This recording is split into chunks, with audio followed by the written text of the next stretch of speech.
Hey, ladies, welcome to the Single Moms United podcast. If this is your first time joining, welcome. If you are a repeat listener, thank you for your loyalty. Nothing means more to me right now than having my loyal listeners come back, because certainly you could be listening to another podcast or this could be a one and done. But I want to personally thank you for taking the time to come back.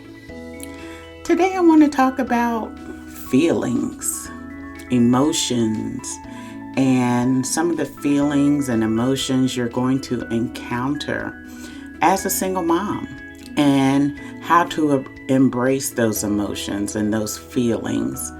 And just to remind you that it's okay. They're all okay. They're all valid feelings that you're going to encounter. So don't be afraid. Embrace. The first one I really want to talk about is your children and caring for your children and worrying about your children. That's a valid emotion, a valid feeling. You know, given everything that's going on in today's society with all of the gun violence and everything, you can't help but worry. And some of you may worry more than others. You may feel like you're overprotective of your child or your children. But I'm here to confirm it's okay. It's just so much going on. So just acknowledge it, embrace it. It's a natural emotion. Don't beat yourself up over it that, oh my God, I got to give my kids some room or my children some room. And some people may actually tell you that, like, you're being too mother henish. Give your children a break. You are the mom. You are the mom, and it's okay to be overly protective of your children. Even with my children being grown, I still worry about them. I try to let them live their lives, but I still worry about them. It's okay. There will be days you will be emotionally overwhelmed caring for your child or your children. This is a reality, ladies. Kids have a lot of energy, and unfortunately, there will be days we can't match it. Speaking for myself, there are days that it's like, oh my God, if I could only turn back the hands of time 10 years to keep up. It's natural for kids to be a lot of energy. That's just natural. When we were their age, we had a lot of energy. As a result, it works our nerves and we become impatient. Next thing you know, we are yelling, stop, sit down, didn't I tell you? The good news is we can get through it. We're not going to be able to match their energy every day, all day, even through a week. But we have to learn patience, right? And explain to them why we need them to kind of manage that energy a little better than they are, because there's consequences when they don't. Okay? So, but again, the good news is we can get through this. We can manage it. We have to acknowledge it first, that there are just going to be some days where our children are just going to be off the chain, for lack of a better term. All right, and here's another key issue when we get upset. Please, ladies, when you're upset with your children because of that unmatched energy, please don't tell your child, I wish I didn't have you.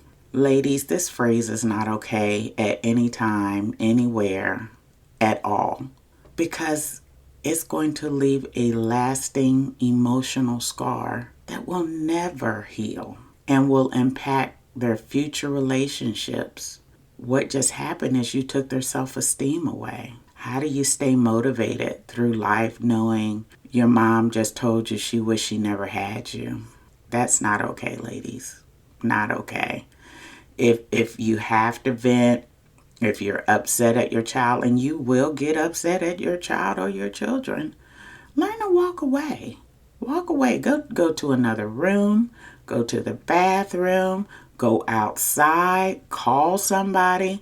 But please don't take that out on your children or your child. They don't deserve that.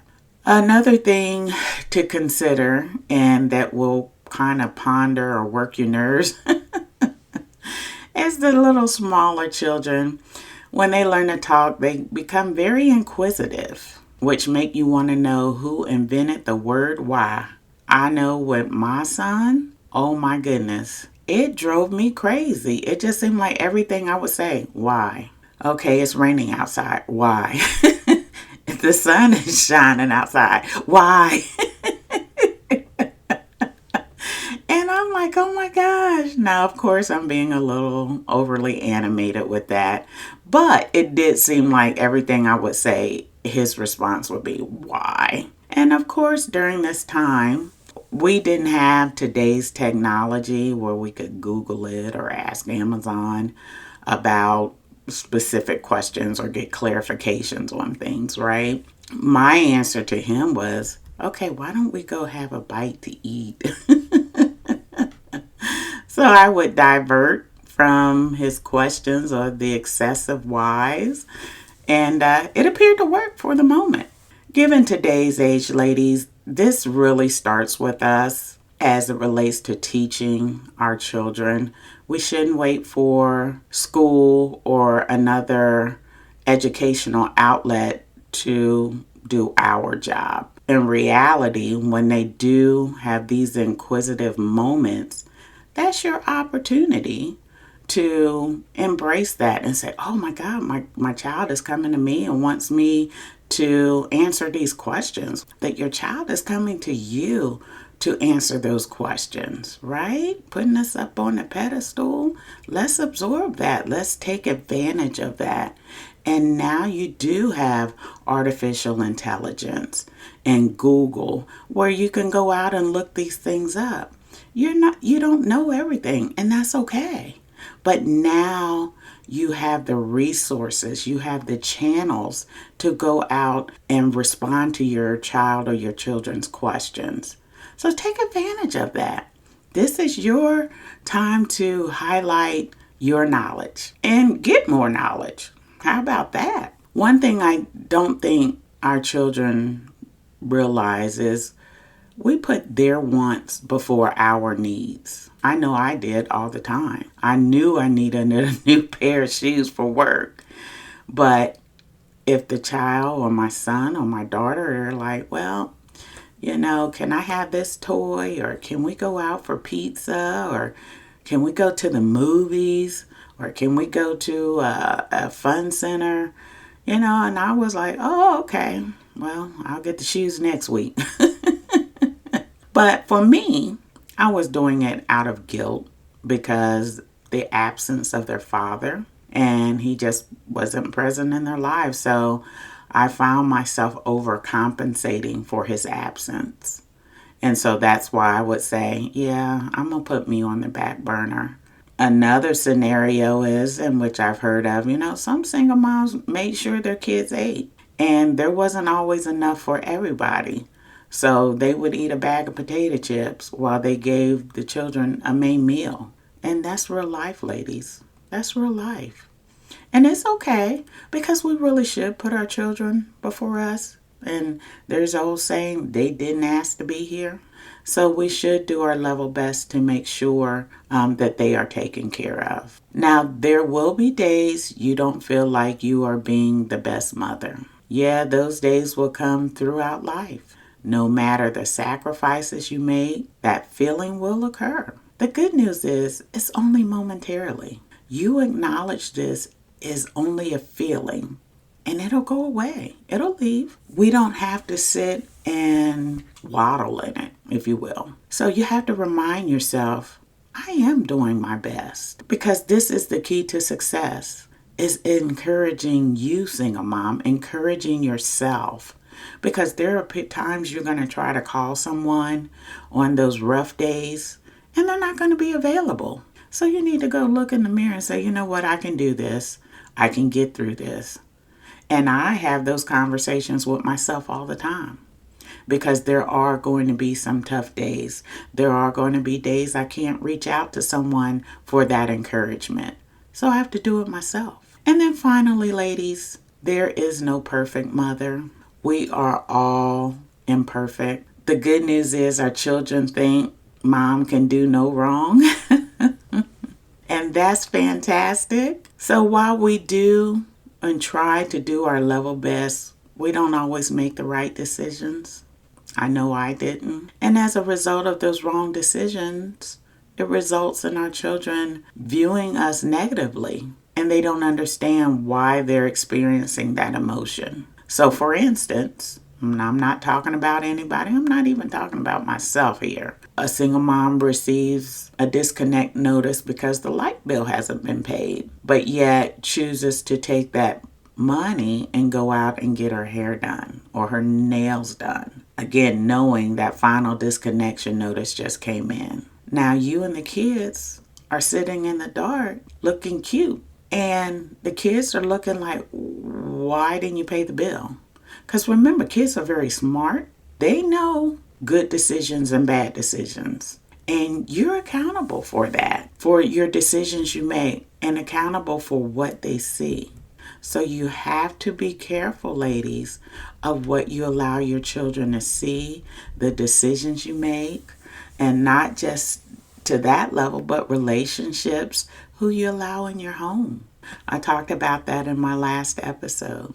Now, keep in mind, ladies, you are a strong role model. Our kids think we can do no wrong. And the truth of the matter is, we do wrong all the time, but we learn from it.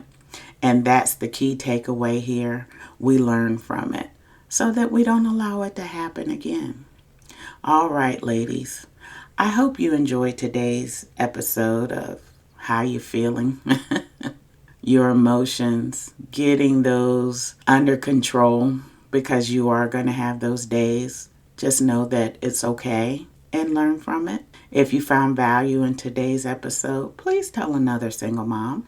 It's all about encouraging one another. And then finally, it's going to help your children at the end of the day. When we as single moms can get some things under control, our emotions under control, this is going to be a positive for our children because they're looking at us, they're watching us, and times are tough. And there are days it's going to be difficult to manage our emotions, but we can get through it. I promise you, we can get through it. All right, ladies, I hope you had a great day. I hope you have a great day. I hope you have an excellent week. Enjoy life. Hug your children. Tell them you love them. And you take care.